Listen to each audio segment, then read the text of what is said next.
Aqui em Wuhan, não sabíamos do que estava acontecendo.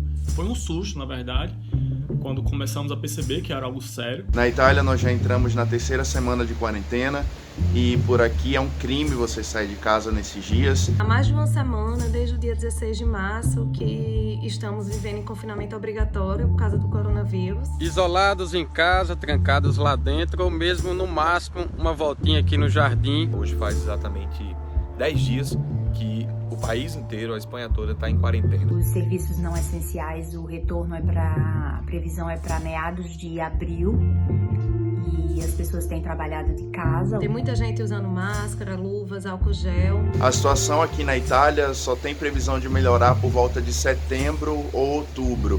E enquanto isso nós temos que permanecer em casa. Mas a grande preocupação é com minha terra, né? Com o Brasil.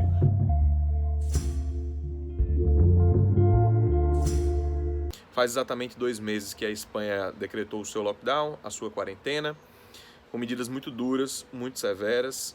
Na última segunda-feira, dia 11 de maio, começou o período de desconfinamento aqui na França.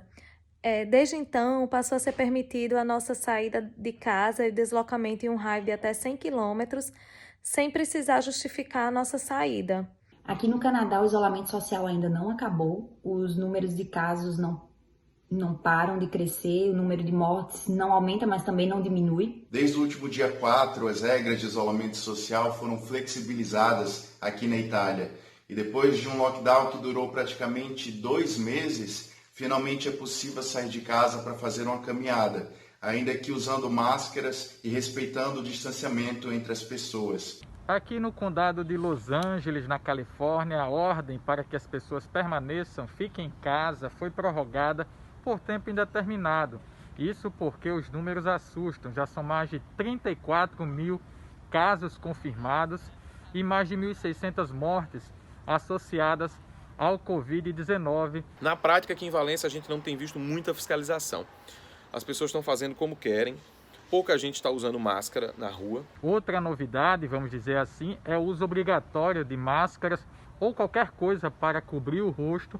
É indispensável para qualquer cidadão que saia às ruas. Nesses últimos dias, na última semana, houve esse início de afrouxamento. O governo chama de desescalada da quarentena.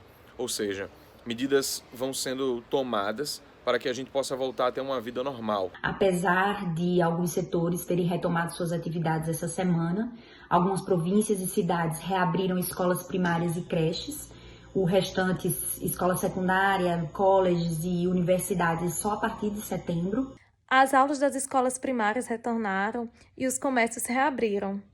Também passou a ser permitida a reunião de pequenos grupos de pessoas, limitado até 10 pessoas. O uso de máscara passou a ser obrigatório no transporte público. Inclusive, os comerciantes eles podem exigir que os seus clientes usem a máscara para acessar o seu estabelecimento. Mas segundo os especialistas, somente nas próximas semanas é que será possível saber se esse relaxamento na quarentena tem sido prejudicial ou não no combate ao vírus. Talvez fim de junho, começo de julho, talvez.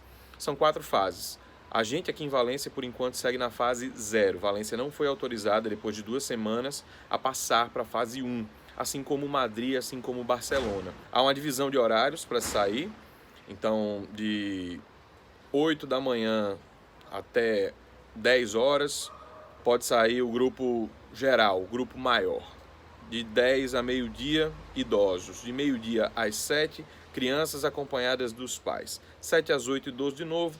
8 da noite às 11 da noite, o resto do pessoal pode sair, por exemplo, para praticar um esporte individualmente ou para fazer um passeio em família, perto de casa, com duração de 1 hora.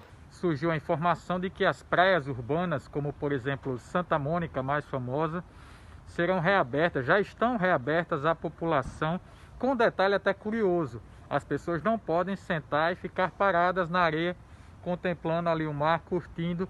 É preciso estar em movimento, nem que seja apenas uma caminhada. Um dos setores mais atingidos pela pandemia na Itália é o do turismo, que move pelo menos 13% da economia nacional, que em pleno auge da alta estação está absolutamente parado. O governo tem ajudado essas pessoas mensalmente com $2.000. As pessoas que trabalham na linha de frente com pessoas infectadas, o governo ajuda com 8% a mais do salário. A região que consegue fazer o dever de casa e mostrar às autoridades números menos expressivos, menos drásticos de contaminação, de casos confirmados e principalmente de mortes, elas vão assim conseguindo negociar essa reabertura lenta e gradual em um espaço mais curto de tempo. Mas alguns outros estabelecimentos continuam proibidos de funcionar, como é o caso de restaurantes, bares, academias, como a academia de musculação. A abertura desses estabelecimentos ainda vão ser reavaliadas no final de maio, começo de junho. Acontece que depois desses 2 meses a Espanha tem 230 mil casos confirmados, 27 mil mortes e 140 mil pessoas recuperadas. É o segundo país do mundo que mais tem casos e é o terceiro que mais tem mortes até agora, né? São mais de 71 mil casos no país, mais de 5 mil mortes e mais de 3 milhões de desempregados. Um outro caso que chama a atenção é porque durante muito tempo as mortes registradas em residências de idosos, os abrigos como a gente tem no Brasil, elas não foram computadas, não entraram nos números oficiais porque muitos desses idosos não fizeram teste. Mortes dentro de casa também. Ou seja, basicamente estava sendo contabilizado quem morria em hospitais. E hoje a notícia que tivemos é que uma vacina será fabricada e testada aqui no Canadá, com a ajuda da China, e eles estão julgando ser a mais eficaz contra a Covid. Então, estamos na expectativa. Espero que tudo dê certo.